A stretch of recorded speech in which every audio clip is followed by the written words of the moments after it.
Hello. Namaskaram, Swami.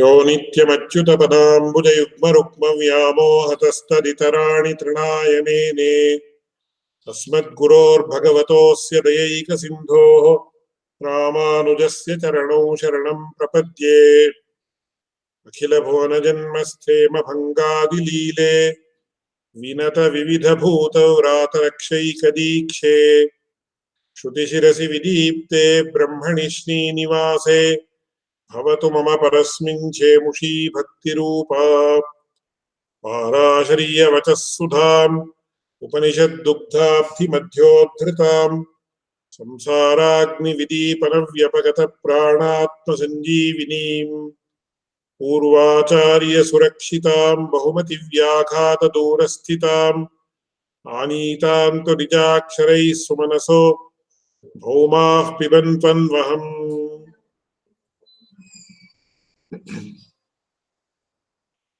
ஆனுமானிகாதிகரணம் அப்படின்னு சொல்லக்கூடிய அதிகரணத்தினுடைய விஷய வாக்கியத்தை முன்னாடி அனுசந்தானம் பண்ணினோம்.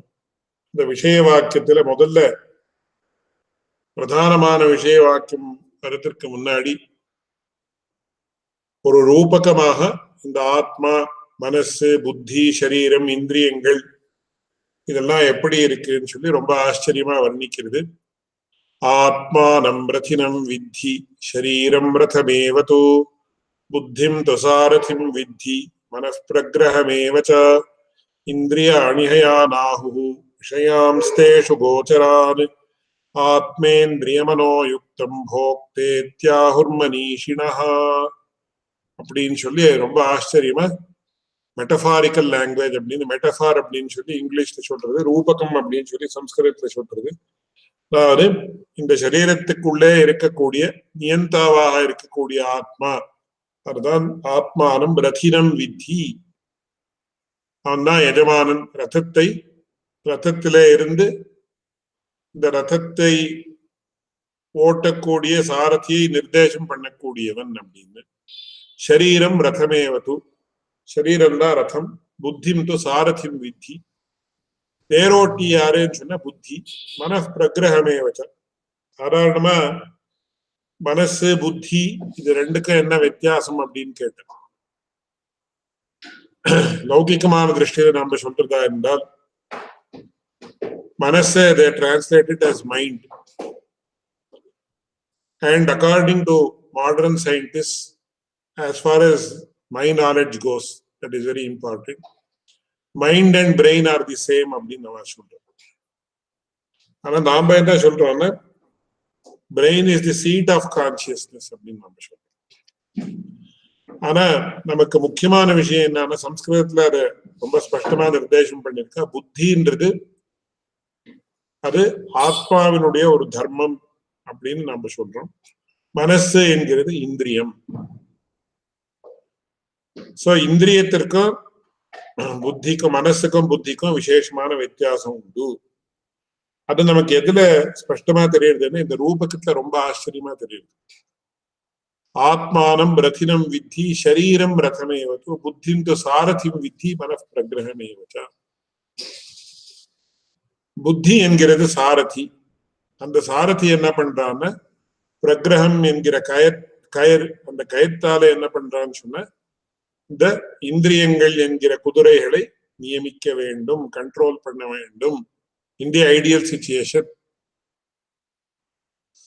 அதனால மனப்பிரகிரஹமேவச்ச இந்திரியாணி ஹயானாஹு விஷயாம்ஸ்தேஷு கோச்சரானு. அந்த ஹயங்கள் எங்க சஞ்சரிக்கிறதோ அதுதான் கோச்சரம் அப்படின்னு சொல்ல தி ஃபீல்ட் வேர் தி இந்திரியாஸ் டேக் தி சாரதி இன்க்ளூடிங் தி ரதி.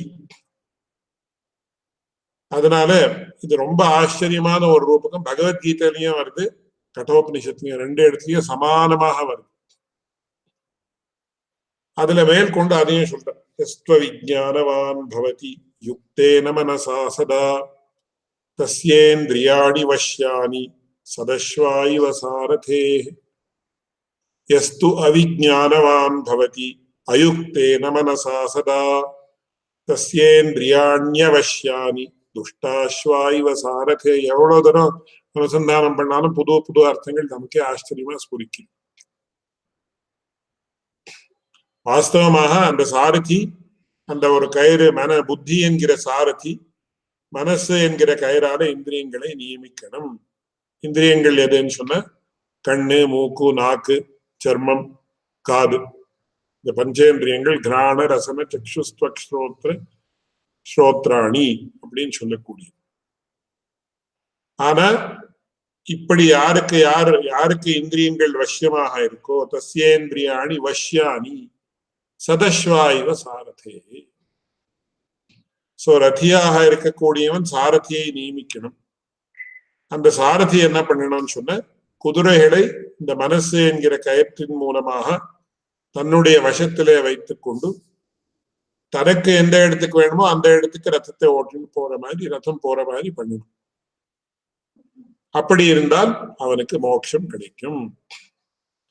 அப்படி இல்லாமல் இந்த ரதி சாரதி காட்டிலும் வீக்கா இருந்து, அந்த சாரதி இந்திரியங்களுக்கு காட்டிலும் வீக்கா இருந்தா என்ன ஆகும் அப்படின்னு சொன்ன இந்த குதிரைகள் யாருடைய கண்ட்ரோலுக்கு, அதாவது சாரதியினுடைய கண்ட்ரோல்ல இல்லாமல், சாரதியினுடைய வசத்துல இல்லாமல் இருக்கக்கூடிய குதிரைகள் இருக்கே, அது என்ன பண்றது, தனக்கு வேண்டிய இடத்துக்கு இந்த ரதத்தை அழைத்து கொண்டு போய் கடைசியில என்ன ஆறுதுன்னா அவனுக்கு துக்கம் ஏற்படும். சதஸ்வங்கள் இருந்தால், அப்பேற்பட்ட சாரதி இருந்தால், அப்பேற்பட்ட ரதி இருந்தால் அவனுக்கு சோத்வனமாப்னோதி தத்விஷ்ணோ பரமம் பதம். ஆச்சரியமா சொன்னாலே அவ்வளவு ஆச்சரியமா இருக்கு, சொல்றதுக்கும் ஆச்சரியமா இருக்கு, கேட்கறதுக்கும் ஆச்சரியமா இருக்கு. இந்த கட்டோபனிஷத்துன்னு சொல்லக்கூடிய விஷயத்துல எவ்வளவு ஆச்சரியம், எவ்வளவு விஷயம் விஸ்தாரமா சொன்னா கூட போறாது. என் முன்னாடி விஞ்ஞாபித்த மாதிரி ரொம்ப விஸ்தாரமும் இல்லை, ரொம்ப சுருக்கமாகவும் இல்லை. சொல்ல வேண்டிய நிறைய விஷயங்களை சொல்லிவிடுறது. அதுல மிருத்யு ஆனதுக்கு அப்புறம் என்ன ஏற்படுறது, என்ன ஆறுது அப்படின்னு சொல்லி இது ஒரு இதுல நேரா சொல்றது. வாட் ஹேப்பன்ஸ் டு தி ஜீவாத்மா after death. Direct question, direct answer. ஆனா இதுல முக்கியமான விஷயம் என்ன ப்ராப்ளம் அப்படின்னா, இண்டிவிஜுவலா ஒருத்தருக்கு என்ன ஆறுது அப்படின்னு கேட்டா யாரும் சொல்ல முடியாது, பகவானுக்கு தான் தெரியும். இந்த மாதிரி ஆறுதுன்னு இந்த மாதிரி இப்படி ஆகலாம், these are the 2 or 3 possibilities அப்படின்னு நம்ம சொல்றோம். ஆனா எனக்கு என்ன ஆறுது அப்படின்னு யாராவது ஒருத்தர் கேட்ட பட்சத்துல யாருக்கும் தெரியாது. அந்த மாதிரி ஞானிகளாக இருக்கக்கூடிய ஒரு பெரிய ஆச்சாரியர், குரு யாராவது இருந்தா அவர் சொல்ல முடியும், உனக்கு இந்த மாதிரி கதிதான் கிடைக்கும் அப்படின்னு. அது ரொம்ப பெரிய விஷயம். பிரகிருதத்துல நமக்கு என்னன்னா இந்த விஷய வாக்கியங்களை இப்ப நாம அனுசந்தானம் பண்ணினோம். மேற்கொண்டு பிரகிருதத்துல என்னன்ற விஷயத்தை பார்க்கணும்.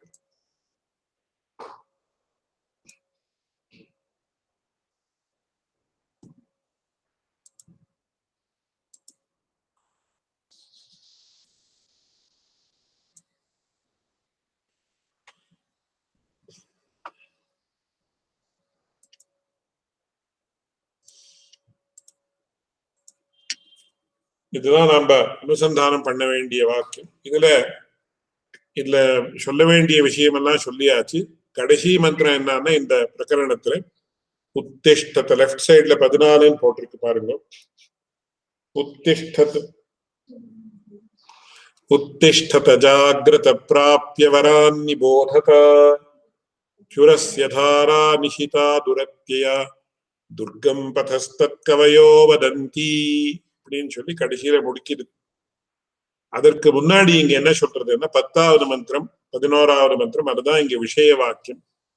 இந்திரியேபிய பராஹ்யர்த்தாக அர்த்தேபியஸ்ச பரம் மனஹ மனசஸ்து பரா புத்திஹி புத்தேராத்மா மகான் பரஹ மஹதः பரம் அவ்யக்தம் அவ்யக்தாத் புருஷः பரஹ புருஷான்ன பரம் கிஞ்சித் சா காஷ்டா சா பராகதிஹி அப்படின்னு இந்த 2 மந்திரம், 10வது மந்திரம் 11வது மந்திரம், இது 2 தான் நமக்கு இங்க பிரதானமாக விஷய வாக்கியமாக இருக்கக்கூடியது. அதான் விஷய வாக்கியம். இங்க பாருங்க, பகவத் ராமானுஜர் எடுக்கிறார், கடவல்லீஷு ஆம்னாயதே அப்படின்னு நேரா எடுக்கிறார். That means he assumes that or the persons who are reading the Sribhashyam are well versed in all the Upanishads. அதனால இப்போ லௌகிகமா ஒரு சின்ன விஷயத்தை சொல்லிட்டு மேற்கொண்ட விஷயம் சொல்றேன். இப்போ கடவல்லீஷு ஆம்னாயத்தை நேரா சொன்ன என்ன அர்த்தம் அப்படின்னு அதான் கடவல்லியில சொல்லியிருக்கே அப்படின்னு நேரா நாம சொல்றோம். தட் மீன்ஸ் அந்த காலத்துல யார் இந்த ஸ்ரீபாஷ்ய அத்தியனம் பண்ணிட்டு இருந்தாலோ அவர்கள் எப்பேற்பட்டவர்களாக இருந்தார்கள் அப்படின்னு சொன்னா they knew all the Upanishads in a threadbare manner. அதனால நேரா சாந்தோக்கியேஷு ஆம்னாயத்தை கடவல்லீஷு ஆம்னாயத்தை நேரா எடுத்த தட் மீன்ஸ் இந்த உபனிஷத்துக்களை தான் சம்பூர்ணமா அத்தியனம் பண்ணிட்டு அவ இங்க ஸ்ரீபாஷ்யம் கேட்கறதுக்கு வந்திருக்கா அப்படின்னு அர்த்தம். ஆனா இன்னைக்கு due to various circumstances we are not in that position. அதனால அடியேனில யாருமே அந்த மாதிரி பொசிஷன்ல இல்லைன்னு சொன்னேன் except 1 or 2 or 5 or 10% maximum in the world today. அதனால நாம அந்த பிரகரணத்தை சொல்லிவிட்டா மேற்கொண்டு போக வேண்டியிருக்கு. அதுக்காக அடியேன் இந்த பிரகரணத்தை விஸ்தாரமா விஞ்ஞாபிச்சிருக்கேன். இங்க என்ன சொல்றார்? இந்திரியேபிய பராஹ்யர்த்தாக அர்த்தேபியஷ்ச பரம் மனஹ மனசஸ்து பரா புத்தி புத்தேராத்மா மகான் பரஹ மகதः பரம் அவ்யக்தம் அவ்யக்தாத் புருஷः பரஹ புருஷான் நபரம் கிஞ்சித் சா காஷ்டா சா பராகதி அப்படின்னு எதற்காட்டிலும் எது பரம் அப்படின்னா மோர் ஸ்ட்ராங்கர் அப்படின்னு நம்ம சொல்றோமோ இல்லையோ, ஸ்ட்ராங்கர் அப்படின்னு ஒரு அர்த்தம். ரெண்டாவது உத்கிருஷ்டமானதுன்னு இன்னொரு அர்த்தம். இந்த உத்கர்ஷம் அப்படின்றது எதனால வந்திருக்குன்னா அதற்குள்ளே இருக்கக்கூடிய ஒரு சக்தி விசேஷத்தாலே அப்படின்னு சாதாரணமா சொல்லுங்க. ரொம்ப விஸ்தாரமா டீப்பா சொல்ல வேண்டிய விஷயம் உண்டு. அதுல பிரகிருதத்துல நாம இவ்வளவு வச்சுக்கலாம். Which is stronger or which is superior அப்படின்ற ரெண்டு அர்த்தத்தையும் நாம வச்சுக்கலாம். இதுல இந்திரியேபியா பராஹ்யர்த்தா அப்படின்னு சொல்றாரு. அர்த்தேபியஷ்ச பரம் மனஹ மனசஸ்து பரா புத்தி புத்தேராத்மா மகான் பரஹ அப்படின்னு இங்க ரைட் சைட்ல பாருங்க. இங்க விஷயத்தை என்ன சொல்றது என்ன, இந்திரியங்கள் சென்ஸ் ஆர்கன்ஸ் அதற்காட்டிலும் உத்கிருஷ்டமானது superior stronger in that sense objects of the census.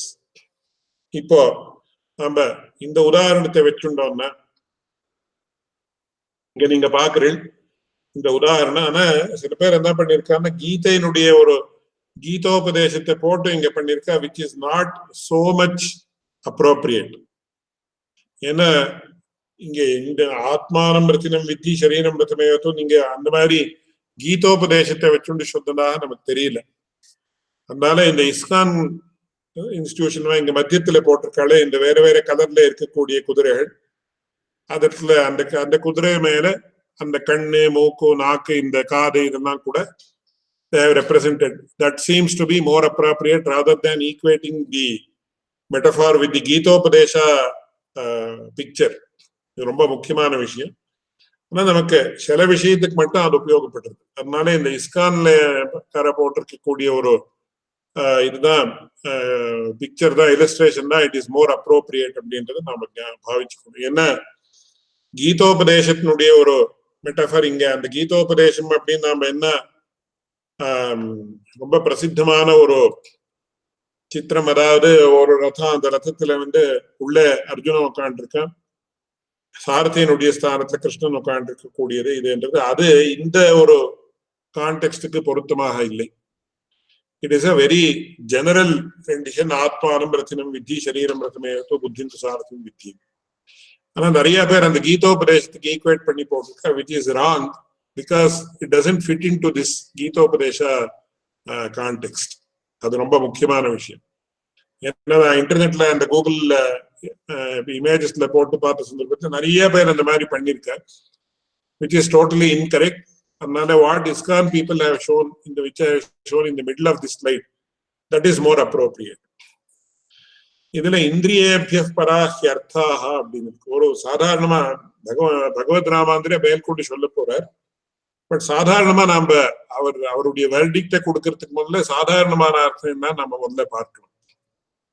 இப்ப இந்திரியேபிய பராக அர்த்தம் இந்திரியங்கள் கண்ணு மூக்கு நாக்கு சர்மம் காது கிராணம் ரசனம் சக்ஷுஸ்த்வக் ஸ்ரோத்ரம் இந்த இந்திரியங்களை காட்டிலும் அதனுடைய அர்த்தங்கள் அர்த்தங்கள் எது அப்படின்னா சப்தஸ்பர்ஷ ரூபரச கந்தான்னு. காதுக்கு சப்தம், நாக்குக்கு ரசம், கண்ணுக்கு ரூபம், சர்மத்துக்கு ஸ்பர்ஷம், அப்படியே மூக்குக்கு கந்தம். சப்தஸ்பர்ஷ ரூபரச கந்தான்னு சொல்லுவோம். இந்த சப்தஸ்பர்ஷ ரூபரச கந்தங்கள் they are superior to the இந்திரியாஸ் அப்படின்னு சொல்லி கேட்டான். இந்திரியங்களை காட்டிலும் அர்த்தங்கள், அர்த்தம் அப்படின்னா சப்தஸ்பர்ஷ ரூபரச கந்தங்கள் இந்திரியங்களாலே கிரகிக்கப்படக்கூடிய சப்தஸ்பர்ஷ ரூபரச கந்தங்கள் அதற்காட்டிலும் இந்திரியங்களை காட்டிலும் சுப்பீரியர், பராஹா அப்படின்னு என்ன அர்த்தம்? they are more stronger அப்படின்னு. given the indriyas themselves, இந்த சப்தஸ்பர்ஷ ரூபரச கந்தங்கள் இருக்குன்னா ஆட்டோமேட்டிக்கா இந்திரியம் அந்த பக்கத்துக்கு வந்துடும். உதாரணத்துக்கு அடியனுடைய ஒரு எக்ஸ்பீரியன்ஸ் சொல்றேன். இப்போ யாரோ ஒருத்தர் ஒரு கல்கண்டு இங்க வச்சிருக்க, கல்கண்டுன்னு சொன்ன a piece of sugar, crystallise sugar. அதை பார்த்த உடனே எனக்கு என்ன ஆகும் அப்படின்னு சொன்னேன். அந்த இந்திரியத்தை அந்த கல்கண்டு பார்த்த உடனே எனக்கு என்ன ஆகும்னு சொன்னேன். I want to immediately keep it in my mouth and enjoy the sweetness of that. அதே மாதிரி ஒருத்தனுக்கு ஏதோ ஒரு ரூபத்தை பார்க்கணும்னு ஒரு ஆசை உண்டு. அந்த ஆசை இருக்கிறவனுக்கு என்ன ஆகுதுன்னு சொன்ன, அந்த ரூபம் இருக்கு. இப்போ ஃபார் எக்ஸாம்பிள் ஏதோ ஒரு சினிமா வந்திருக்கு அப்படின்னு சொல்லி பேப்பர்ல பாக்குறான். பார்த்த உடனே என்ன ஆகுதுன்னு சொன்ன, immediately we plan, oh, tomorrow is a Sunday, I want to go and watch that movie. So இந்திரியங்கள் அப்படின்னு அதை மட்டும் எடுத்துட்டா என்ன ஆகுதுன்னா, அந்த இந்திரியங்களை காட்டும் அர்த்தங்கள், அந்த இந்திரியங்களாலே கிரகிக்கப்படக்கூடிய சப்தஸ்பர்ஷ ரூபரச கந்தங்கள் என்ன இருக்கும், அந்த இந்திரியங்கள் they are stronger because left to themselves immediately they will indulge in them அப்படின்றது நமக்கு ஸ்பஷ்டமா தெரியும். அதனால இந்திரியேபியா, இந்த குதிரைகளை காட்டிலும் அந்த குதிரைகளாலே அனுபவிக்கக்கூடிய சப்தஸ்பர்ஷ ரூபரச கந்தங்கள் அப்படின்றது superior because the horses left to themselves are controlled by the arthas, namely shabdasparsha rooparasa gandhas. Ana arthebhyascha param manaha, அந்த அர்த்தங்களை காட்டிலும் சுப்பீரியராக இருக்கக்கூடியது இது மனசு. மனசுன்னா எது? இந்த மெட்டபார்ல நாம என்ன பார்க்கணும்? மனഃ பிரக்ரஹமேவச, இந்திரியங்களை கட்டி பிடித்திருக்கக்கூடிய அந்த கயிறு. சோ கயிறு டைட்டா இருந்தா இஃப் தி சாரதி அது மேல் கொண்டு வரப்போறது. அந்த மனഃ பிரக்ரஹமேவசான் அந்த மனசு என்கிறது அர்த்தங்களை காட்டிலும் எப்படி சுப்பீரியர் ஆகுது, ஸ்ட்ராங் ஆகுது அப்படின்னா, if the horses are held in a very tight leash, then they go astray or they will not proceed in the manner in which they themselves want to. அதனால அர்த்தேபியஸ்ச பரம் மனஹா, அந்த மனசு அந்த பிரகிரகம் அப்படின்னு சொல்லக்கூடிய அந்த கயிறு காட்டிலும் ஸ்ட்ராங்காக இருக்கக்கூடியது அப்படின்னு. மனசஸ்து பரா புத்தி, அந்த கயிறு ஸ்ட்ராங்கா இருக்கு, அந்த கயிறு காட்டிலும் ஸ்ட்ராங்கா சுப்பீரியரா இருக்கக்கூடியவன் யாருன்னா அந்த கயிறை பிடிச்சுட்டு இருக்கக்கூடிய சாரதி. இருக்கா இல்லையா நம்ம பார்த்தோம்னா கரெக்டா தெரியும். மனசஸ்து பரா புத்தி புத்தேராத்மா மகான் பரஹா, இந்த புத்தின் சாரதிம் வித்தி. அந்த சாரதி காட்டிலும் யாரு பிரபலமாக இருக்கான், சுப்பீரியராக இருக்கான்? ரதி ஆத்மானம் ரதினம் வித்தி. சாரதி ரதி ரெண்டுக்கும் வித்தியாசம் என்னன்னு ஒரு சாதா வித்தியாசம். சாரதி என்கிறவன் சேரியட்டியர், சாரதி என்கிறவன் தி டிரைவர் ஆர் சேரியட்டியர். டிரைவர் யார் சொன்ன வார்த்தையை கேட்கிறான் அப்படின்னு? இப்போ ஒரு கார் டிரைவ் பண்ணிட்டு இருக்கான், ஒரு டிரைவர் இருக்கான், சாஃபர் இருக்கான். So chauffeur will take the words, he will obey, he has to obey. In reality, he has to obey the words of the owner of the car who is sitting in the back or sitting next to him. இந்த இடத்துக்கு வண்டி எடுத்துன்னு போ, இந்த ஆபீஸுக்கு போ அப்படின்னு he will take it. புத்தேராத்மா மகான் பரஹ. So சாரதி காட்டிலும் ரதியாக இருக்கக்கூடியவன், who is the owner of the chariot, he is stronger, superior அப்படின்னு வச்சுக்கோ. மேற்கொண்டுதான் ப்ராப்ளம். இதுவரையும் நமக்கு சரியா வந்துடுது. என்ன? இந்திரியேபிய பராஹ்யர்த்தாக அர்த்தேபிய பரம் மனஹ. கரெக்டா அந்த இது இந்திரியேபிய பராஹ்யர்த்தாக அர்த்தேபிய பரம் மனஹ மனசஸ்து பரா புத்தி புத்தேராத்மா மகான் பரஹ. மேற்கொண்டு கேள்வி மகதః பரம் அவ்யக்தம் அவ்யக்தாத் புருஷः பரஹ புருஷான் ந பரம் கிஞ்சித் சா காஷ்டா சா பராகதிஹி அப்படின்னு. இப்போ இங்க கேள்வி என்னன்னா மகதः பரம் அவ்யக்தம் அப்படிங்கிறது. இந்த அவ்யக்தம் அப்படின்னா அவ சாங்கியர்கள் என்ன சொல்றாங்க, அவ்யக்தம் அப்படின்றது எல்லாரும் நாம தான் we also interpret the word in the same manner but little differently. அவ்யக்தம் அப்படின்னா அவ்யக்தமான வஸ்து என்ன? பிரகிருதி. அந்த பிரகிருதின்றது எப்ப ஏற்பட்டதுன்னா அதை பத்தி விஸ்தாரமா முன்னாடி காட்டியிருக்கேன்னு நினைச்சுட்டு இருக்கேன். இந்த பிரகிருதி என்றது 24 தத்துவங்களை கொண்டது. அது சாங்கியர்கள் அதை மூல பிரகிருத்தின்னு சொல்றாரு. மூல பிரகிருத்தின்னா that is the base or root cause of the world. இந்த பிரபஞ்சத்திற்கு உபாதான காரணம் பிரகிருதி அப்படின்னு சொல்லி அவர்கள் சொல்றாரு. அந்த பிரகிருதின்றதா எப்படி டெவலப் ஆகுதுன்னா it actually manifest itself into the form of the world. நாம கூட இதை பார்ஷியலி ஒத்துக்கிறோம். அந்த பிரகிருதி 24 தத்துவங்களை கொண்டது.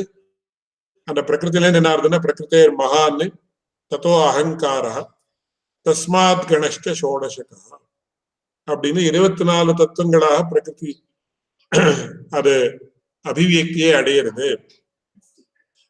எப்படின்னு கேட்டா பிரகிருத்தேயே மகான், பிரகிருத்திலேருந்து மகத்தத்துவம் அப்படின்னு ஒரு தத்துவம். அந்த மகத்தத்துவம் அப்படின்றது எப்படி அதை எக்ஸ்பிளைன் பண்றதுன்றது ரொம்ப சிரமமான விஷயம். அது ஒரு மாதிரி நம்ம சாதாரணமா அது ஒரு வேகானா நம்ம புரிஞ்சுக்க முடியும். அதற்கே புத்தி தத்துவம்னு அவ சொல்ற. அந்த புத்தி தத்துவத்துக்கும் இதுக்கும் கன்ஃபியூஸ் பண்ணிக்க கூடாது. ஒரு ஒன்ஸ் அகெயின்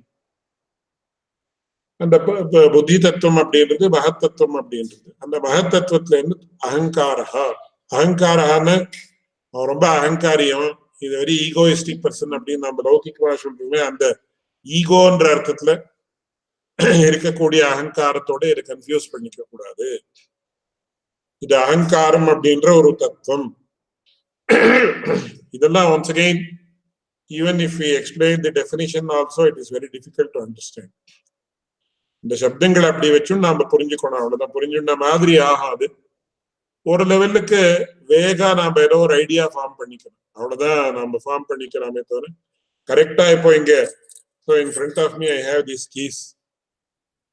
இந்த கீயை நாம எப்படின்னா we can understand it in so many manners. இப்படி திருப்பி பார்க்கலாம், இப்படி திருப்பி பார்க்கலாம். இந்த இடத்துல ஏதோ சின்ன சின்ன போட்டோகள் எல்லாம் இருக்கு, இது இருக்கு, இந்த நம்பர் இருக்கு, இது இந்த கம்பெனியால பண்ணப்பட்டது, தி wait is so much, mass is so much, அது இது 3 டைமென்ஷன்ஸ் இது எல்லாம்.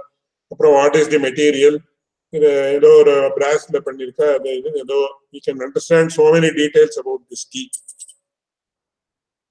மாதிரி மகத்தத்துவத்தை பத்தி சொல்லுங்கன்னா சொல்ல முடியாது. We can tell some definitions which will help in getting us some vague imagination about these things. அந்த மகத்தத்துவத்துல இருந்து அகங்கார தத்துவம் அப்படின்னா மறுபடியும் என்னன்றது நமக்கு ரொம்ப எனிக்மேட்டிக் பிரின்சிபல். அந்த அகங்கார தத்துவம் யதா பிரகாரம் சாத்விக அகங்காரம், ராஜச அகங்காரம், தாமச அகங்காரம் 3 விதமா இருக்குன்னு சொல்றோம். அதுவும் மறுபடியும் இது சத்துவம் ரஜஸ் தமஸ் என்ற குணங்களையும் நாம புரிஞ்சுக்கிறது ரொம்ப சிரமமான விஷயம். திரிகுணாத்மிகா பிரகிருத்தின்னு நான் சொல்றேன், திரிகுணத்தோட கூடினது பிரகிருத்தின்னு நாம சொல்றோம். ரெண்டுக்கும் என்ன வித்தியாசம்னா, உதாரணத்துக்கு இங்க ஒரு போன் இருக்கு. இந்த போன் கருப்பா இருக்குன்னு சொன்ன குணகுணி பாவம் தர்ம தர்மி பாவம் அப்படின்றத யார் ஒத்துக்கிறாளோ அவ என்ன சொல்றா, இந்த போன் என்கிறது ஒரு வஸ்து, அந்த போன்ல கருப்பு கலர் அப்படின்றது இருக்கு. So the black color is the substratum and the phone is the substrate அப்படின்னு நம்ம சொல்றோம். தர்ம தர்மி பாவம் அப்படின்னு. இது தர்ம தர்மி பாவத்துக்கு அடியேன் முன்னாடியே the beginning of the class itself, probably in the 4th or 5th class, I have given illustrations. ஆனா இந்த தர்மதர்மி பாவம் ஆர் குணகுணி பாவத்தை ஒத்துக்காம இருக்கிறவன் என்ன சொல்றாருன்னா, there is no difference between the phone and the black color that it contains. They are one and the same. எதுக்காக இதெல்லாம் சொல்லிட்டு வரேன்னா, these aspects are very important if we have to understand the discussions that are going on in the present context. So prakriti prakritehe mahane tato ahankaraha. இது மூணாச்சு. தஸ்மாத் கணஷ்ச ஷோடசகः. இதுல இருந்து 16 விஷயங்கள் உற்பத்தி ஆகுது. அந்த மகத்தத்துவம் அகங்கார தத்துவம் என்கிற ஒரு தத்துவத்தில இருந்து ஷோடசகா கணஹ 16 ஆஸ்பெக்ட்ஸ் உடைய ஒரு குரூப். அதாவது என்னன்னு சொன்ன, பஞ்ச ஞானேந்திரியங்கள், பஞ்ச கர்மேந்திரியங்கள், மனசு, பஞ்ச தன்மாத்திரங்கள். பஞ்ச ஞானேந்திரியம் அப்படின்றது நமக்கு தெரியும். கண்ணு, அதை repeated it so many times. கண்ணு, மூக்கு, நாக்கு, காது, அப்புறம் சர்மம், கிராணம், ரசனம், சக்ஷுஸ்பக்ஷரோத்திரம். அதுக்கப்புறம் பஞ்ச கர்மேந்திரியங்கள், அதாவது வாக், பாணி, பாத, பாயு, உபஸ்தம் அப்படின்னு சொல்லக்கூடியது 5 மோட்டர் ஆர்கன்ஸ். இங்கிலீஷ்ல சொல்ற 5 sense organs and 5 motor organs. These are all already explained, so I will not go into the detail. அப்புறம் மனசு. சோ 11 ஆச்சு. அதுக்கப்புறம் பஞ்ச தன்மாத்திரங்கள் அப்படின்னு சொல்றோம். பஞ்ச தன்மாத்திரம் அப்படின்னா சப்த ஸ்பர்ஷ ரூபரச கந்தா, நம்ம 5 விஷயங்களை என்ன சொல்றோமோ அந்த 5னுடைய ஒரு மூல அவஸ்தை அப்படின்னு சொல்லலாம். ஒன்ஸ் அகெயின் அப்படி தன்மாத்திரம் அப்படின்னா என்னன்னு சொல்றது, it's a very very very vague abstract concept. இந்த பஞ்ச தன்மாத்திரங்கள்ல இருந்து பஞ்சபூதங்கள், சப்தஸ்பர்ஷரோ இது பிருத்திவி ஜலம், தஸ்மாதபி ஷோடசகாத் பஞ்சபியா பஞ்சபூதானி. So each guna is associated with one bhuta. சப்தத்திற்கு ஆகாசம், வாயுக்கு ஸ்பர்ஷம், ஜலத்திற்கு ரசம், பிருத்திவிக்கு கந்தம், அதே மாதிரியாக இது தேஜஸுக்கு அக்னி. இந்த மாதிரி பஞ்சபூதங்களுக்கு பஞ்சகுணங்கள். அந்த பஞ்ச தன்மாத்திரங்கள்ல இருந்து பஞ்சபூதங்கள் உற்பத்தி ஆச்சுன்னு சொல்றேன். So 16 plus 5 is 21 plus Prakriti Mahat Ahankara is 24. So Prakriti inclusive of itself is 24 tattvas. It we also accept, they also accept. ஆனா அவன் என்ன சொல்றான்னா, அந்த பிரகிருதி எப்பேற்பட்டதுன்னு, it has no connection with the supreme Brahman. அந்த பரமாத்மாவுக்கும் பிரகிருதிக்கும் எந்த சம்பந்தமும் கிடையாது. அதனால அந்த பிரகிருதி சுதந்திரமானது. Then you have another important tattva called Purusha tattva. அது ந பிரகிருதி ந விகிருதி பூர்வா. அந்த புருஷன் என்கிறவன், he is not associated with Prakriti in any way. So இதுல என்னுடைய ஆச்சாரியன் ரொம்ப பியூட்டிஃபுல்லா எக்ஸ்பிளைன் பண்ணுவார். ஏக தத்துவவாதம், த்விதத்துவவாதம், திரிதத்துவவாதம் அப்படின்னு தர்சனங்கள் எப்படி டெவலப் ஆயிருக்குன்னு சொன்ன. வரோ மைண்ட் அப்படின்னு சொல்லி, இது it's a vague translation, don't keep it as the இது precise translation. மைண்ட் அண்ட் மேட்டர்ன்னு நம்ம சாதாரணமா லௌகிகமா சொல்றோமோ, அந்த மாதிரி ஒரு சேத்தன தத்துவம் ஒண்ணு, ஒரு அச்சேதன தத்துவம் 2. இது 2ஐயும் ஒத்துக்கிறது சாங்கிய சித்தம். ஒரே சேத்தன தத்துவமே போறோம், அச்சேதன தத்துவமே வேண்டான்னு சொல்லக்கூடியது அதுதான் அத்வைத சித்தாந்தம். ஒரு சேத்தனம் ஒண்ணுதான், அது பிரம்மம் கூப்பிடலாம், ஜீவாத்மா வேணுமாலும் கூப்பிடலாம். சைத்தன்யம் அப்படின்றது ஒரு தத்துவம், அவ்வளவுதான் அப்படின்னு சொல்லக்கூடியது அத்வைத சித்தாந்தம். அதுதான் ஏக தத்துவவாதம் அப்படின்றது. முதல்ல ஏக தத்துவவாதம் அப்படின்றத ரொம்ப இருந்துட்டு நமக்கு என்ன தெரியுது, சப்த விவர்த்தவாதம், பிரம்ம விவர்த்தவாதம், சூன்ய விவர்த்தவாதம், விஞ்ஞான விவர்த்தவாதம், ஏக தத்துவவாதம். ஒரே தத்துவம் இருக்கு பிரபஞ்சத்துல. There is only one reality in this world அப்படின்னு சொல்றது 4 வாதங்கள் உண்டு. பௌத்தாளுடைய விஞ்ஞான தத்துவம் அப்படின்னு சொல்லக்கூடியது ஒண்ணு. 2வது அந்த பௌத்தாளியே இன்னொரு ஹையர் லெவலாக இருக்கக்கூடிய இது இந்த வாதிகள், சூன்யவாதிகள், மாத்தியமிகர்களுடையது சூன்ய தத்துவவாதம், சூன்ய விவர்த்தவாதம் சொல்லுவார். பர்தஹரியனுடையது சப்த விவர்த்தவாதம். அத்வைதிகளுடையது பிரம்ம விவர்த்தவாதம். All the darshanikas accept only one tattva, that is the Brahma tattva or Chaitanya principle. சாங்கியர்கள்ல வந்ததுக்கு அப்புறம் ரெண்டு தத்துவம் இல்ல, ஒரு சேத்தனமான வஸ்துவும் ஒன்று இருக்கணும், அச்சேதனமான வஸ்துவும் ஒன்று இருக்கணும், ரெண்டு தத்துவம் இருக்கணும். So very vaguely it can be translated as mind and matter. ஆனா அதற்கு பூர்ணத்தை வரணும்னு சொன்ன திரிதத்துவவாதம் தான் சரி. போக்தா போக்யம் பிரேரிதாரஞ்ச மத்வா சர்வம் புரோக்தம் த்ரிவிதம் பிரம்ம வேதது அப்படின்னு சொல்லி ஸ்வேதாசதரோபனிஷத்துல சொல்றது. நம்ம தத்துவம் நாமளும் ஒரே தத்துவம் சொன்னாலும் கூட இதரர்கள் சொன்ன Sankhya two totally distinct from each other அப்படின்னு சொல்லிட்டா பிரகிருதிக்கும் புருஷனுக்கும் சம்பந்தமே கிடையாது. சம்பந்தமே கிடையாதுன்னா எந்த அர்த்தத்துல என்ன? பிரகிருதி கேன் நெவர் பிகம் புருஷா அண்ட் புருஷா கேன் நெவர் பிகம் பிரகிருதி. They are two totally independent of each other in reality. அதற்கு முன்னாடி வந்த நாகதத்துவவாதி என்ன சொன்னா இது ஒண்ணுதான் மீதியெல்லாம் பொய் அப்படின்னு. ஆனா நாம என்ன பகவத் ராமாந்தர் உபனிஷத்தினுடைய ஆதாரத்துல என்ன சொல்றாருன்னா ஒரே தத்துவம் தான். It is associated with two other tattvas and therefore there are three tattvas. Tattvatrayam. ஒரே தத்துவம் அப்படின்னு சொல்றதுக்கும் மூணு தத்துவம் அப்படின்னு சொல்றதுக்கும் விரோதம் கிடையாது. இது ரெண்டையும் நம்ம செப்பரேட்டா பார்க்கிற பட்சத்துல மூணு தத்துவம்.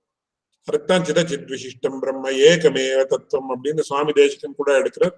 நிறைய விசிஷ்டாத்வைத கிரந்தங்கள்ல எல்லா இடத்துலயும் எடுக்கிறார். ஏகமேவ தத்துவம் சித் அச்சித் விசிஷ்டம். சித் அப்படின்னா ஜீவாத்மா, அச்சித் அப்படின்னா பிரகிருதி. சோ அடியனுடைய ஆச்சாரியன் ரொம்ப பியூட்டிஃபுல்லா எக்ஸ்பிளைன் பண்ணுவார். ஏக தத்துவவாதத்துல இருந்து த்விதத்துவவாதம் எப்படி த்விதத்துவவாதம் டெவலப் ஆகி பூர்ணத்தை அப்படின்னு சொல்லி comprehensive and exhaustive way of looking at the world. What is your world view? இந்த காலத்துல என்னன்னா இந்த சப்தங்கள் எல்லாம் கேட்கிறேன். What is the world view of Visishtadvaita அப்படின்னு கேட்கிறேன். நமக்கு கேட்ட உடனே இட்ஸ் நியூ ஏதோ ஒரு புது கொஸ்டின் கேட்டு இருக்கா அப்படி. வேர்ல்ட் வியூ என்னன்னா how Vishishtadvaita Ramanuja.org viewed this world. What is his explanation? How did he define the world as what? அப்படின்னு.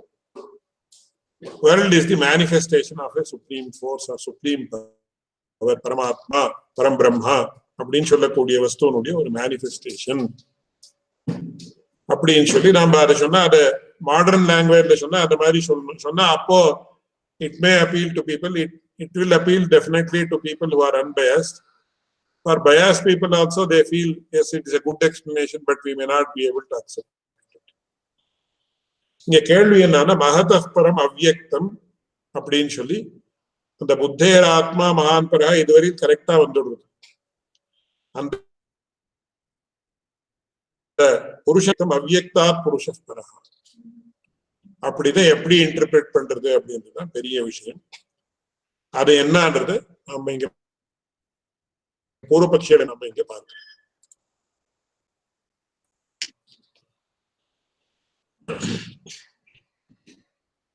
கேள்வி என்னன்னா இது கரெக்டா இந்த புத்தி ஆத்மா அவ்யக்தம் புருஷா அப்படின்னு இருக்கு. இந்திரியாணி இந்திரியேபிய பராஹ்யர்த்தாக அர்த்தேபியஷ்ட பரம் மனஹ மனசஸ்து பரா புத்தி புத்தேராத்மா மகான் பரஹ. அந்த ஆத்மாவுக்கு மகான் அப்படின்னு சொல்லிருக்கு. மகதः பரம் அவ்யக்தம் அவ்யக்தாத் புருஷः பரஹ. புருஷான்ன பரங்கிஞ்சித் சா காஷ்டா சா பராகதி அப்படின்னு சொல்றது. But when we keep the metaphor, when we see from an apparent view, இதுவரையில் கரெக்டா வந்துடுறது. இந்திரியாபிய பராஹ்யர்த்தாக சென்ஸ் ஆர்கன்ஸ் காட்டிலும் objects of the senses are stronger superior. அதை காட்டிலும் மைண்ட் இஸ் சுப்பீரியர். அது காட்டிலும் இன்டெலெக்ட் இஸ் சுப்பீரியர். அது காட்டிலும் அந்த ஆத்மா ரத்தின்னு சொல்லக்கூடிய ஹி இஸ் சுப்பீரியர். அது வரையில் சரியா வந்துடுது. அதுக்கப்புறம் தான் நம்ம கேள்வி ப்ராப்ளம் என்னன்னா மகதः பரம் அவ்யக்தம் அவ்யக்தா புருஷः பரஹன்னு எப்படி இதை இன்டர்பிரேட் பண்ணான்றதுதான் பெரிய ப்ராப்ளம். அதற்கு இங்க என்ன சொல்றா அப்படின்னு கேட்டா கிம் யுக்தம். இங்க என்ன கேள்வின்னா இந்த அவ்யக்தம் அப்படின்றதுக்கு என்ன அர்த்தம் அப்படின்னு கேட்க. சாங்கியர்கள் என்ன சொல்றா அப்படின்னு அதுதான் பிரகிருதி அப்படின்னு சொல்லி இங்க என்ன சொல்றா. Since the process here is very much similar to the process mentioned in the works of Sankhya, And since it is mentioned that there is no entity that is superior to the 25th tattva, that is the, it can be construed to prove that this primordial nature is the cause of the universe. அதோட நிறுத்தல. முக்கியமா என்ன problem அப்படின்னா, சரி அவ்வியக்தம் அப்படின்றதுக்கு நீங்க வச்சுக்கோங்க, அவ்வியக்தம் அப்படின்னா பிரகிருத்தின்னு வச்சுக்கோங்க, வாட் இஸ் தி ப்ராப்ளம் அப்படின்னு கேட்டு, ஜெனரலா நம்ம லௌகிகமான ஒரு விவகாரங்கள்ல இந்த மாதிரி நிறைய வரும். Swami please let me have something அப்படின்னு கேட்ட உடனே இந்த பஸ்மாசுரனுடைய கதைன்னு சொல்லுவார். இந்த பஸ்மாசுரனுடைய கதையில அவன் என்ன பண்ணான் பஸ்மாசுரம் அப்படின்னு, அந்த ஈஸ்வரனை குறித்து தபஸ் பண்ணான். தபஸ் பண்ண உடனே ஈஸ்வரன் பிரத்யட்சமாய் கேட்டானா, என்ன கேட்டான் அப்படின்னு, என்ன வரம் வேணும்னு, யாருடைய தலைமையில நான் கை வைக்கிறேனோ அவ செத்து போகணும், உடனே அவ பஸ்மமா போகணும் அப்படின்னு. சரி கிராண்டட். என்னுடைய ஆச்சாரியன் சொல்லுது, ஈஸ்வரனுக்கு ஆசுதோஷா அப்படின்னு பேர், ஆசுதோஷ் முகர்ஜின்னு பேர் வச்சு, very quickly you can get his grace. அதற்காக ஈஸ்வரனுக்கு ஆசுதோஷன் அப்படி அப்படின்னா குவிக்லின்னா வித்தின் 1 day or 1 week அப்படின்னு நாம பிரமிக்க கூடாதுன்னு அது கூட என்னுடைய ஆச்சாரியன் சொன்னார். அதெல்லாம் பௌராணிக பிரக்கிரியில விஸ்தாரமா எப்படி என்னன்னு நம்ம புரிஞ்சுக்கிறது ரொம்ப பெரிய விஷயம். வெரி குவிக்லின்னா வித்தின் இயர் ஆர் இது அந்த மாதிரி வரம் கிடைக்குமா? இப்போ தபஸ் பண்ணா என்ன, இல்ல 1 வருஷம் இல்ல 2 வருஷமே ஆட்டம். Suppose I want to become prime minister of India, 2 வருஷம் தபஸ் பண்ணா உடனே எனக்கு அந்த வரம் கிடைக்குமா அப்படின்னு கேட்டேன். இதெல்லாம் ரொம்ப difficult questions to answer. Most probably it will not happen, because என்னுடைய ஆச்சாரியன் நிறைய சொல்லு, very quickly it will happen அப்படின்னு. Quickly is a relative term. So relatively இப்போ if you compare 100 years to 10 years, 10 years is very quickly. அந்த மாதிரி ஒரு மன்வந்தர காலம்னா எவ்வளவோ மில்லியன்ஸ் ஆஃப் இயர்ஸ். அந்த மன்வந்தர காலத்தை கம்பேர் பண்ணி within 200 years you will get it அப்படின்னு. ஐயோ அப்படியா 200 years அப்படின்னு நாம நினைக்கிறேன். பட் குவிக்லின்னா இட்ஸ் ரிலேட்டிவ் டர்ம். ஸோ உடனே அந்த பஸ்மாசுரம் என்ன பண்ணான்னு, வா உன்னுடைய தலைமையிலேயே வச்சு நான் உன்னுடைய வரம் சரியா இருக்கா இல்லையா பரீட்சை பண்ணேன்னு கேட்டான்னு கதை உங்களுக்கு எல்லாம் தெரியும். அந்த மாதிரி சரி அக்செப்டட் அவ்வியக்தம் அப்படின்னு, அவ்வியக்தம் பிரகிருத்தின் ஒத்துக்கொள்ளாமே தப்பு என்ன அப்படின்னு, அதோட அவன் நிறுத்தல. அவன் என்ன சொன்னான் அப்படின்னு, அதனால இங்க அவ்வியக்தம் அப்படின்றது ஜெகத்காரணமாகவும் நாம கொள்ளலாம். We can also, based on these explanations, we can also surmise to say that it is the cause of the universe அப்படின்னு வச்சுக்கலாம் அப்படின்னு அங்க மேல் கொண்டு வர. இங்க பிகாஸ் ஒரு மந்திரத்துல ஒரு சின்னதா இருக்கா இப்படி அர்த்தம்னு சொன்னா அது என்ன பெரிய விஷயம், சரி வச்சுக்கோங்க எப்படி அர்த்தம் என்ன என்ன, why should we fight about something very trivial அப்படின்னு நாம நினைச்சோம். அந்த மாதிரி இல்லை, இங்கே there is a larger picture. So அந்த மாதிரி அவ சாங்கியர் சொல்றதுக்கு முன்னாடி ஏதோ ஒரு பெரிய காரணம் இருக்கு. என்ன காரணம் அப்படின்னா, இந்த வர்ணனங்கள் எல்லாம் பார்த்தா நாம என்ன சொல்லலாம்னா, இந்த பிரகிருதியே ஜெகத்காரணம் சொல்லலாமே அப்படின்னு சொல்லி அவ அதை கொண்டு வர. So this is only a premise to achieve their larger goal of proving that the primordial nature is the cause of the universe அப்படின்னு சொல்லி அவ கொண்டு வர ட்ரை பண்ண. அது அவ என்ன சொல்றா அது பாஷ்யத்துல பார்க்கலாம். கிம் யுக்தம் பிரதானமிதி குதஹ மஹதः பரம் அவ்யக்தம் அவ்யக்தாத் புருஷः பரஹ இது தந்திரசித்த தத்துவ பிரக்ரியா பிரத்யபிஜானேன. தந்திரசித்தம் அப்படின்னா சாங்கிய தந்திரம் அப்படின்னு வச்சுக்கணும். தந்திரம் அப்படின்னா சாஸ்திரம் அப்படின்னு அர்த்தம். எந்த தந்திரம் அப்படின்னா சாங்கிய தந்திரம். இந்த சாங்கிய தந்திர சித்தமான தத்துவ பிரக்ரியா, அதுதான் அடியன் இவ்வளவு நாள் எக்ஸ்பிளைன் பண்ணேன். எதற்காக அடியன் எக்ஸ்பிளைன் பண்ணேன்னா, இந்த ஒரு தத்துவ பிரக்ரியன்றது நமக்கு புரியணும்னா என்ன அது அப்படின்னா, ஒரு 2 wordsல அவர் சொல்லியிருக்கார். இந்த வருடம் 1 வருடம் எடுத்துட்டா half a wordல சொல்லியிருக்காருன்னு வச்சுக்கணும். இந்த half a wordல அவர் தந்திர சித்த தத்துவ பிரக்ரியான்னு சொல்றார்.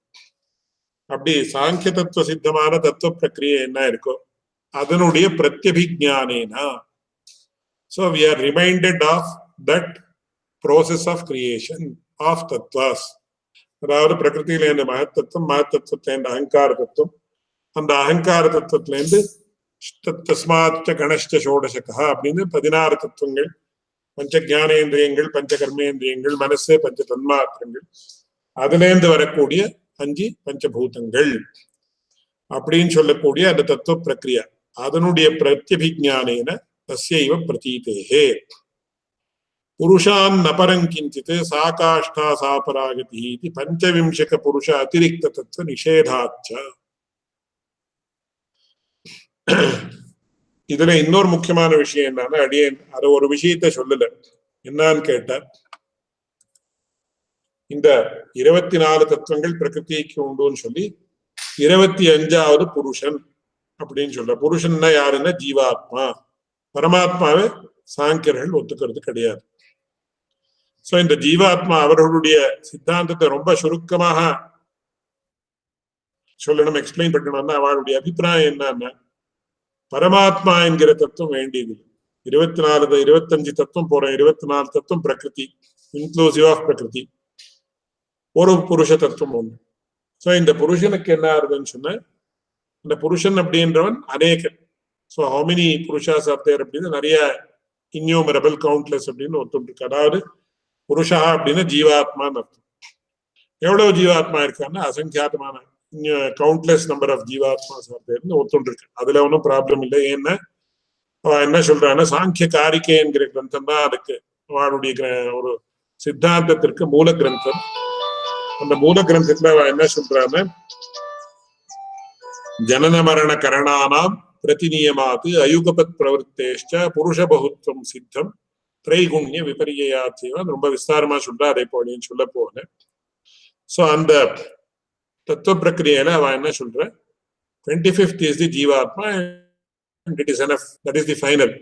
26வது தத்துவம்னு சொல்லக்கூடிய யோக சாஸ்திரத்துல வந்து என்ன பண்ற, 26வது தத்துவம் ஈஸ்வரஹா அப்படின்னு சொல்லி இன்னொரு 26வது தத்துவத்தை ஒத்துக்கிறேன், which is nearer to our சித்தாந்தம் ஆர் வேதாந்த சித்தாந்தம். பட் நாம அந்த மாதிரி சொல்றது கிடையாது.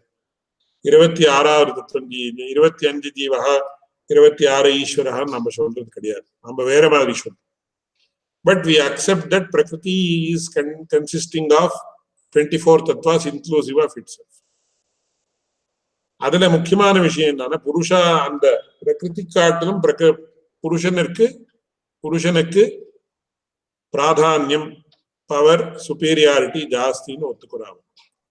எப்போன்னா முக்தி அவஸ்தையில, இந்த அவஸ்தையில சம்சார அவஸ்தையில பிரகிருதி வந்து it actually tries to control the புருஷ தத்துவம்.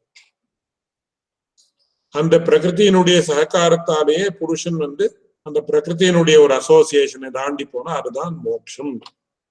அதனாலதான் அவளுடைய மதத்துல என்னன்னா, பிரகிருதி புருஷ விவேகந்தா மோட்ச சாதனம் அப்படின்னு அவன் சொல்றான். அதனால 24 தத்துவங்கள் பிரகிருதிக்கு சேர்ந்தது. 25வது புருஷன். அந்த புருஷன் எப்படின்னா, இன் ஹிஸ் ஒரிஜினல் ஸ்டேட் அவன் வந்து புருஷஸ்து புஷ்கர பலாசவன் நிர்லேபகா அப்படின்னு ஒரு வார்த்தையை சொல்றான். இந்த புருஷனுக்கு வாஸ்தவமா கர்த்திருவம் கிடையாது, போக்திருத்துவம் கிடையாது, ஒன்னும் கிடையாது. இவன் எப்பேற்பட்டவன் இன் ஹிஸ் ஒரிஜினல் ஸ்டேட். இவன் இந்த ஜீவாத்மா இவன் அப்படின்னா ஜீவாத்மான்னு அர்த்தம். So it applies to both females and males. So இந்த ஜீவாத்மா எப்பேற்பட்ட வஸ்துன்னு கேட்டா, புருஷஸ்து புஷ்கர பலாசவத்து நிர்லேபா. ரொம்ப பியூட்டிஃபுல்லா ஒரு அனாலஜியை கொடுக்குற, ஒரு உபமையை கொடுக்குற. என்னன்னா, இந்த கமலம் தாமரை, தாமரையினுடைய இலை, அந்த இலைக்கு மேல நாம கொஞ்சம் தீர்த்தத்தை புரோக்ஷிச்சா இல்ல அந்த மாதிரி அது மேல தீர்த்தம் இருக்குன்னா இந்த மாதிரி இது பண்ணி விட்டுட்டா அந்த தீர்த்தத்தினுடைய ஒரு even an iota of water will not stick to the leaf, ஒட்டாது. அது அந்த தாமரை இலையினுடைய ஒரு விசேஷம். அந்த மாதிரி புருஷன் வாஸ்தவமாக ஒரிஜினல் ஸ்திதியில அவனுக்கு வந்து எந்த லேபமும் கிடையாது, பந்த மோட்சங்கள் எதுவும் கிடையாது. ஆனா இவனுக்கு என்ன ஆகுதுன்னா, அதுக்கு சிச்சாயாபத்தின்னு சொல்லி அதை ரொம்ப விஸ்தாரமா சொல்ல வேண்டிய விஷயம். ரொம்ப சங்கிரகமா சொல்லணும்னா, பிரகிருதி பண்ணக்கூடிய ஒரு காரியத்தை தான் பண்ணிட்டு இருக்கேன்னு நினைச்சு, பிரகிருதியிலே பண்ணக்கூடிய காரியங்களை தன்னிடத்துல ஆரோபிச்சுக்கிறோம், தான் பண்ணிட்டு இருக்கிறதாக நினைக்கிறேன். அப்படி நினைக்கிறபடியால என்ன ஆகுதுன்னா, அந்த போக்திருத்துவம் இவனுக்கு உண்டு வந்து போக்தாவும் தானே நினைக்கிறான். அதனால அவன் பந்தத்துக்கு உட்படுகிறான்.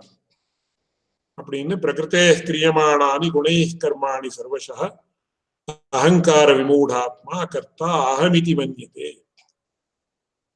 இந்த ஒரு சில factors, due to some factors, சில காரணங்களால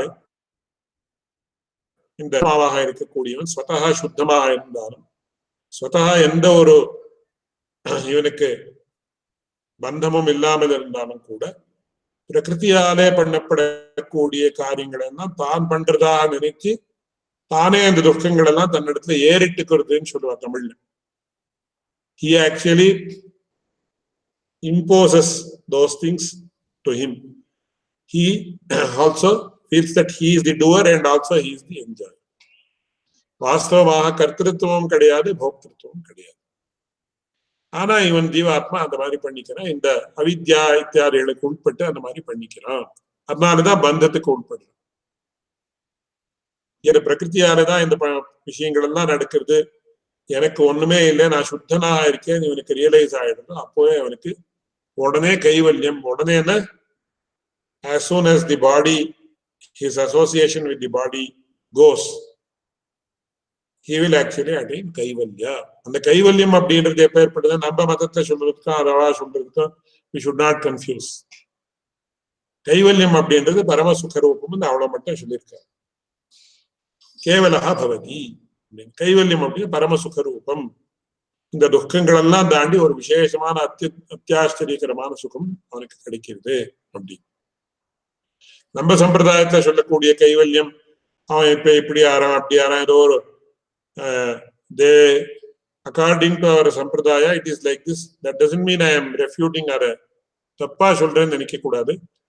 பட் அந்த மாதிரி சொல்றது அது ஒரு ரொம்ப வேக் எக்ஸ்பிளனேஷன், அவ்வளவு மட்டும் நாம நினைக்கணும். சாதாரணமா நம்ம சம்பிரதாயத்துல என்ன சொல்ற அப்படின்னா, இந்த பகவானை உபாசனம் பண்ணி பண்ணக்கூடியவ அவ வைகுண்டத்துல இருக்கா, தன்னுடைய ஆத்மாவையே உபாசனம் பண்ணிட்டு இருக்கிறோம், கேவலதான் இருக்கா, அவன் நித்தியமா there is a separate room or some enclosure outside Vaikuntha where the Jivatma he resides alone as if he is in a dark room. ஒரு இருட்டு அறையில அவன் அப்படியே இருந்து விடுறான் அப்படின்னு சொல்லி ஒரு எக்ஸ்பிளனேஷன் கொடுக்குறான். அது சம்பிரதாயத்துல ஒரு மாதிரி வேகம் அது மாதிரி சொல்லியிருக்கா. பட் அது எப்படி புரிஞ்சுக்கணும்னா அது ரொம்ப சமமான விஷயம். நம்ம மட்டும் அடி என்னுடைய ஆச்சாரியன் கூட சொல்லுவேன், பெரியவா சொல்லியிருக்கா அப்படின்றது we have to respect them. But அது அப்படின்னா to give us a vague idea they have told like this.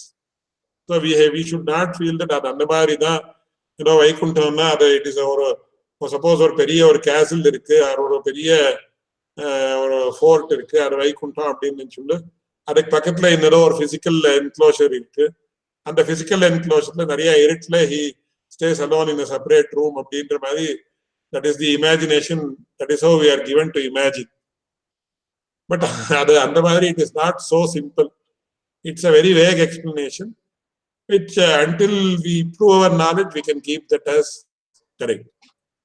ஆனா அவ என்ன சொல்றான்னா, அவ பிரகிருதி அவ மோட்சத்துக்கு கைவல்யம் அப்படின்ற சப்தத்தை யூஸ் பண்ணி அந்த பிரகிருதி புருஷ விவேகம் ஏற்பட்ட உடனே அவனுக்கு கைவல்யம் ஏற்படுறது அப்படின்னு சொல்லி சொல்ற. This is very important in the context of the present adhikarana. That is why I have explained it in detail. அப்படி சொல்லி அத்தஹா இப்படி சொல்றதுனால என்ன ஆகுதுன்னா, அத்தஹா அவ்யக்தம் காரணம் இதி பிராப்தம். இதுல இருந்து சாங்கியர்களுக்கு ஆக வேண்டிய ஒரு பெரிய லாபம் என்னன்னு கேட்டா, இது அந்த அவ்யக்தம்னு சொல்லக்கூடிய பிரகிருதி தான் ஜெகத்காரணம் அப்படின்னு சொல்லி சொல்றது. தரிதமுக்தம் ஆனுமானிகம் ஏகேஷாம் இதி சேத். ஏகேஷாம் அப்படின்னா சிலர்கள். யாரு அப்படின்னா அவரே சொல்றார், ஏகேஷாம் ஷாக்கினாம் ஷாகாசு ஆனுமானிகம் பிரதானம் இதி பிரதானமபி காரணம் ஆம்நாயதே. இந்த வேற வேற வேத சாக்கைகள் உண்டு அப்படின்றது நமக்கு தெரியுது. அதற்கு முன்னாடி நமக்கு ரிக்வேதத்துல இத்தனை சாக்கைகள், எதிர்வேதத்துல இத்தனை சாக்கைகள், சாமவேதத்துல இத்தனை சொல்றதெல்லாம் நமக்கு சாதாரணமா இந்த ஒரு வைதிகர்களோட இவர்களோட பழகினவர்களுக்கு தெரியும். இன்டர்நெட்ல கூட நிறைய விஷயங்கள் தான் வந்திருக்கு. சஹஸ்ர சாக்கா சாமவேதா, சாமவேதத்துல 1000 சாக்கைகள் அப்படின்னு சொல்றது. எஜுர்வேதத்துல 12 சாக்கைகள், 2 சாக்கைகள், ரிக்வேதத்துல இவ்வளோ, இதுல அவ்வளோ, அதுல இவ்வளோ சொல்றதெல்லாம் இருக்கு. இதுல எத்தனை சாக்கைகள் இப்போ இருக்கு, என்ன எத்தனையோ சாக்கைகள் பிகம் எக்ஸ்டிங்க்ட் அப்படின்னு சொல்ற இது என்றதெல்லாம் ஒன் செகண்ட். அது பெரிய, அதெல்லாம் ஒவ்வொரு விஷயமும் ஒரு பெரிய சமுத்திரம் தான். நம்ம பாரதிய ஒரு ஞான பரம்பரைன்னு நாம என்ன சொல்றோமோ அந்த ஞான பரம்பரையில இது ஒரு பெரிய சமுத்திரம் மாதிரி. அது எப்படி என்னன்னா ஒவ்வொரு விஷயத்திற்கும் நாம எவ்வளோ ஒரு lifetime of enquiry is not enough, அவ்வளோ இருக்கு. அதனால இங்க பகவத் ராமாந்தர் என்ன சொல்றார், ஏகேஷாம் ஷாக்கினாம் ஷாக்காசு, சில பேருடைய ஷாக்கைகள் அப்படின்னு வேதாத்தியனத்துல எத்தனையோ ஷாக்கைகள் இருக்குன்னு. அதுதான் we are not in a position, even my knowledge is extremely limited or next to zero ன்னு சொல்றேன். அவ்வளவு ஷாக்கைகள் இருந்தது. அந்த ஷாக்கைகள் தான் எப்படி இருந்ததோ, என்ன கண்டென்ட் இருந்ததோ அந்த இதுல இப்போ. ஏன்னா உதாரணத்துக்கு நாம சொன்னோன்னே இப்போ எஜுர்வேதம் நமக்கு பரிச்சிதமான ஒரு ரொம்ப குறைச்சல் பரிச்சயம் இருக்கக்கூடிய விஷயம் அப்படின்னு சொன்னாலே எஜுர்வேதம். எஜுர்வேதத்துல அசீதி துவயம் அப்படின்னு சொல்லுவா. ஒரு சுலபமா புரியறதுக்காக அடியேன்னு சொல்றேன். பழைய காலத்துல இதெல்லாம் இப்போ இந்த விவகாரங்கள் கூட, இந்த சப்தங்கள் எல்லாம் கூட யாரும் கேட்டதே கிடையாது. வேதாத்தியனம் பண்றவாளுடைய ஒரு வார்த்தைகள் எப்படி இருக்கும்னா, ஒருத்தன் வேதாத்தியனம் எதிர்வேதத்தை பூர்த்தி அத்தியனம் பண்ணியிருக்காங்க, அசீதி துவயமா ஆச்சா அப்படின்னு கேட்க. அசீதி துவயம்னா 80+2 அப்படின்னு. அது கூட ஏன் அப்படின்னு ஆச்சாரியன் ரொம்ப தான் சொல்லுவேன். அசீதி துவயம் அப்படின்னா 80 and 2 அப்படின்னு அர்த்தம். ஏன் why it was not mentioned as த்வ்யசீதி, why not 82 அப்படின்னு? முதல்ல 80 சாக்கைகள், 80 பிரஷ்னங்கள் இருந்தது அப்படின்னா ஒவ்வொரு காண்டத்துல, இப்ப எதிர்வேதம் 7 காண்டம். இந்த 7 காண்டத்துல ஒவ்வொரு காண்டத்துல 8 பிரஷ்னம், 6 பிரஷ்னம், 10 பிரஷ்னம், 12 பிரஷ்னம். பிரஷ்னம் அப்படின்னா one should not confuse it as question. பிரஷ்னா அப்படின்றது it is a unit of division. பிரஷ்னா அப்படின்னா question அப்படின்றது it is the same word but different meaning. So இங்க பிரகிருதத்துல எப்படின்னா அந்த அவ்வளவு பிரஷ்னங்கள். அப்படி 7 காண்டம் ஆரண்யகம், 7 காண்டம் சம்ஹிதை, அதுக்கப்புறம் 3 அஷ்டகங்கள், அதுல எத்தனையோ பிரஷ்னங்கள் வருது ஒவ்வொரு அஷ்டகத்தையும். அப்புறம் ஆரண்யகம் 6 பிரஷ்னம்னு வச்சிருக்க. சோ when you add 6 பிரஷ்னம் பிளஸ் அஷ்டகங்கள்ல எவ்வளவோ பிரஷ்னம் வருது, when you come add all this it will become 80 prashnas or 80 units of division. அதுக்கப்புறம் 2 ஏகாக்னி காண்டம் அப்படின்னு சொல்லி 2 பிரஷ்னங்களை லேட்டர் அடிஷன் அப்படின்னு என்னுடைய ஆச்சாரியன் சொல்லுவேன். லேட்டர் அடிஷன் அப்படின்னா கிரஹ்ய ஏகாக்னி காண்டம் அப்படின்னா பழைய காலத்துல 3 அக்னிகளை வச்சுண்டு காரியங்கள் எல்லாம் பண்ணிட்டு இருந்தா, விவாகாதிகள் எல்லாம் பண்ணிட்டு இருந்தா, இதெல்லாம் பண்ணிட்டு இருந்தா. Later when that could not be done, all the 3 agnis were combined into one agni. இப்ப நம்ம கல்யாணத்துல எல்லாம் இது இன்னைக்கு நாம பண்ணிட்டு இருக்கக்கூடியது it's a vague imitation of what was happening earlier, and in a way they have lost its meaning, but that doesn't mean that we should leave it. என்னுடைய ஆச்சாரியன் அதை பத்தி கூட சொல்லுவார், இப்ப இதுக்கெல்லாம் அர்த்தமே இல்லையே, பண்ணலாமா வேண்டாமா அப்படின்னு சொன்னேன். இதற்காட்டிலும் பெட்டர் ஆல்டர்னேட்டிவ் கிடைக்கிற வரைக்கும் இதை பண்ணிட்டு இருங்கோ அப்படின்னு அவர் சொல்லுவார். பெரிய ஞானியாக இருக்கிறவர்கள் அந்த மாதிரி சொல்லியிருக்கான்னு சொல்லுவார். So until we get a better alternative, you continue with what is there, though it may have lost its meaning. Or it might have lost its meaning அப்படின்னு சொல்றது காட்டிலும் the significance might have lessened to a large extent. So அதெல்லாம் ஒரே அக்னியில பண்ண வேண்டிய விஷயங்கள் அந்த பூர்வ கர்மங்கள் அபர கர்மங்கள் எல்லாம் பண்றோமோ அந்த மந்திரங்கள் எல்லாம் சொல்லக்கூடியது ஏகாக்னி காண்டத்துல வருது. ஸோ அது ரெண்டும் சேர்ந்து என்ன ஆகுதுன்னா த்வ்யசீதின்னு சொல்லாத அசீதி பிளஸ் துவயம் அசீதி துவயம் அப்படி. இப்போ இதுல பெரிய ப்ராப்ளம் என்னன்னா, இந்த 7 காண்ட வேதத்துல வாட் இஸ் தி கண்டென்ட் அப்படின்னு கேட்டு, even the best Ganapati who has mastered all the 7 kandas in a very beautiful way, in a perfect manner, he doesn't know what is the content of these 7 kandas or 3 ashtakas. ஒரு பெரிய வேதிக் scholar என்ன பண்ணார் அப்படின்னா எனக்கு பியூட்டிஃபுல்லா explain பண்ணார். 2வது காண்டத்துல வந்து there are 220 herbs that are actually mentioned as preventive and curative health issues for health issues. அதனால இங்க என்ன ஆறுதுன்னு சொன்ன, இதனுடைய கண்டென்ட் எல்லாம் என்ன இருக்கு எப்படி இருக்குன்னு யாருக்குமே தெரியாது. 3வது காண்டத்துல என்ன இருக்கு, 4வது காண்டத்துல என்ன இருக்கு, do they all deal with yajnas or are there anything other than that, ஆரண்யக்கத்துல என்ன இருக்கு எப்படி இருக்கு, இதுல பிராமணங்கள்ல என்ன சொல்லிருக்கு, யாரோ சில இடத்த சில விஷயங்கள் இந்த ஸ்பொராடிக்கா they give some information about these things, but until now no comprehensive view has been taken, because even in the interpretation of this, சாயணாச்சாரியர் பாஷ்யத்தை எழுதியிருக்கார், பட்டபாஸ்கர் பாஷ்யத்தை எழுதியிருக்கார், பட்டபாஸ்கரர் என்கிறவர் ஒரு பாஷ்யத்தை எழுதியிருக்கார். சாயணாச்சாரியா interprets all these things in terms of the karmas, but there are so many inconsistencies.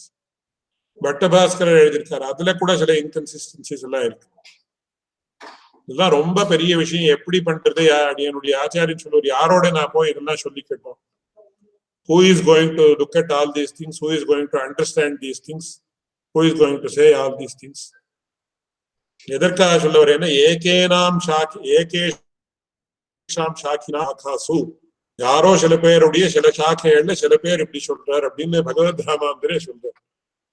அப்படின்னா how much vague it was in those days itself அப்படின்றது நமக்கு தெரியுது. பாருங்க இங்க லாஸ்ட் இல்ல, ஏகேஷாம் சாக்கினாம் சாக்காசு ஆனுமானிகம் பிரதானமபி காரணம் ஆம்னாயிதே. சோ சில பேருடைய சில சாக்கைகள் ஏகேஷாம் சாக்கினாம் சாக்காசு, சில பேர் இந்த சாக்காத்தியனம் பண்ணக்கூடியவர்கள். எதற்காக சொல்ல வரேன்னா, மறுபடியும் அந்த ஒரு சாக்கையை அத்தியனம் பண்ணக்கூடியவர்களுடைய சில சாக்கைகள் அப்படின்னு. அதுலயும் ஒரு மர்மம் என்ன அப்படின்னு சொன்ன, உதயநாச்சாரியர் என்கிறவர் ரொம்ப ஆச்சரியமா சொல்றார், பூர்வம் ஹி சமஸ்தோ வேதா அத்தியகாயி. முதல்ல ரொம்ப வருஷங்களுக்கு, ரொம்ப செஞ்சுரிஸ் ஆர் மிலேனியம்ஸுக்கு முன்னாடி வேதாத்தியனம் அப்படின்னா சம்பூர்ண வேதாத்தியனத்தை பண்ணிட்டு இருந்தா, they were capable of doing it. அதுக்கப்புறம் என்ன ஆச்சு, ததனந்தரம் ஸ்வாத்தியாயோத்தியேதவ்யா அப்படின்னு வந்தது. ஸ்வாத்தியாய அப்படின்னா ஸ்வசாகாத்தியனம் அப்படின்னு. சோ அட்லீஸ்ட் தன்னுடைய சாக்கையாவது பூர்ணமாக அத்தியனம் பண்ணணும் அப்படின்னு. சோ அதுல எப்படி எவ்வளவுன்னா, இப்போ there is nothing today left today. அது எப்படி என்னன்றது பெரிய விஷயம். எதற்காகனா, பகவத் ராமாந்திரி he gives a hint, ஏகேஷாம் சாக்கினாம் சாக்காசு, சில பேருடைய ஏதோ ஒரு சில சாக்கைகளை அத்தியனம் பண்ணக்கூடிய சில சாக்கைகள்ல ஆனுமானிகம் பிரதானம் அப்படி காரணமாக, அங்கேயும் கூட பிரகிருதிதான் ஜெகத் காரணம் அப்படின்னு சொல்றது. அதனால இங்க அவ்யக்தம் அப்படின்ற சப்தத்திற்கு ஜெகத்காரணம் அவ்யக்தம் அப்படின்ற சப்தத்திற்கு பிரகிருத்தின்னு அர்த்தம் பண்ணணும். அந்த பிரகிருத்தியை எப்பேற்பட்ட பிரகிருத்தின்னா, as explained by சாங்கியாஸ். from that what அப்படின்னு கேட்ட, அந்த பிரகிருதி தான் ஜெகத்காரணம், பரமாத்மா இல்லை அப்படின்னு சொல்லி அவர்கள் சொல்றார்கள். இதி சேத் அப்படின்னு பூர்வபக்ஷம் சொன்ன, இல்லை. ஆனுமானிகம் அப்யேகேஷாம் இதி சேத் ந ஷரீர ரூபக விந்யஸ்தி கிரஹீதேர் தர்ஷயதி ச அப்படின்னு சூத்திரமே ரொம்ப விஸ்தாரமாக வருது. அந்த சூத்திரத்தினுடைய விஷயம், இந்த விஷயங்கள் எல்லாம் அடுத்த கிளாஸ்ல பார்க்கலாம் அப்படின்னு விஞ்ஞாபிச்சுண்டு இங்க இந்த கிளாஸை இங்க முடிக்கிறேன். இல்ல ஒரே ஒரு அப்சர்வேஷன் என்னன்னா, எல்லா விஷயங்களும் நமக்கு அந்த சாஸ்திர பிரக்கிரியைகள் நன்றாக தெரிந்திருந்தால் மட்டும் நமக்கு தெரியும். ஆனா முன்னாடியே நாம அதெல்லாம் தெரிஞ்சுக்கிறதுக்கு இப்ப அவகாசம் கிடையாது. So according to as far as my limited knowledge goes and according to my limited knowledge, அடியே நீங்க எக்ஸ்பிளைன் பண்ணிருக்கேன். இந்த ஏதாவது கோள் இருந்தா kindly let me know, or if any further clarification is required also kindly let me know அப்படின்னு சொல்லி அடியே இன்னும் ஒரு வார்த்தையை முடிக்கிறேன்.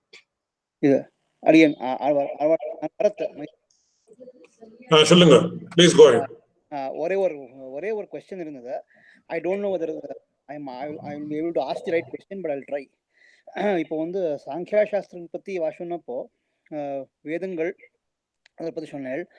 இப்போ தர்மசாஸ்திரத்துக்கு வாங்கிக்கொண்டாக்கா அதுல சாங்கியாஸ்திரம் ஒரு Now voice is not clear.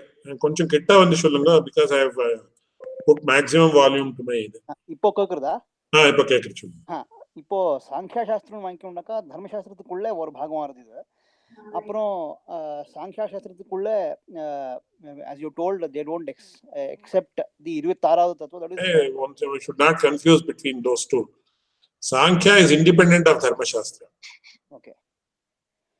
So அது வந்து they parallelly describe their Siddhantam, which is also aimed at attaining moksha. But அதுக்கு வந்து ஞான மார்க்கம் அப்படின்னு பேரு, which is not accepted as far as Vedanta is concerned. Okay, okay. So Dharma Shastrathukkum adukkum there is no relationship whatsoever. So we should not confuse these two. Okay. ஏன்னா காயத்ரி உடைய விஷயத்துல வந்தப்போ சாங்கிய சாஸ்திரம் ரொம்ப it plays a role. Gayatri வாங்கிக்கொண்டாக்கா Gayatri and வாங்கிக்கொண்டாக்கா அந்த மந்திரத்தையே வாங்கிக்கொண்டாக்கா சாங்கியா சாஸ்திரம் வந்து it plays a role there. Nichrit Gayatri பூரித் காயத்ரின்னு சொல்றா. அது 23 அக்ஷரம் 24 அக்ஷரம் ஒன்னுத்துல. இதெல்லாம் சாங்கியத்துக்கு வாங்கிக்கொண்டப்போ அது பரமாத்மனுடைய ஒரு கனெக்ஷனே வருதுண்ணா. காயத்ரி மந்திரத்தை பத்தி சாங்கிய சாஸ்திரத்துல ஒன்றும் வருது இல்லையா? Because Gayatri Mandira இதுன்றது it has nothing to do with சாங்கிய சாஸ்திரம். That is I am telling purely. இந்த 24 அக்ஷரமா 23 அக்ஷரமா அப்படின்னு சொல்றதுன்னா that is totally different from what we are talking about in சாங்கிய சாஸ்திரம். So சாங்கியம் அப்படின்றது it is based on சாங்கிய காரிகா அப்படின்ற கிரந்தத்தை பேஸ் பண்ணி வந்திருக்கு. So we should not confuse these two அப்படின்னு, that's what I feel. சரி சரி ஆச்சாரியன். அது காயத்ரி மந்திரத்தினுடைய அர்த்தம் என்ன இதுன்றது that is different, explained in a different context. Okay. It has nothing to do with Sankhya Shastra, which we are talking about in this context. சரி சரி ஓகே ஓகே. So வேற ஏதாவது questions இருக்கா?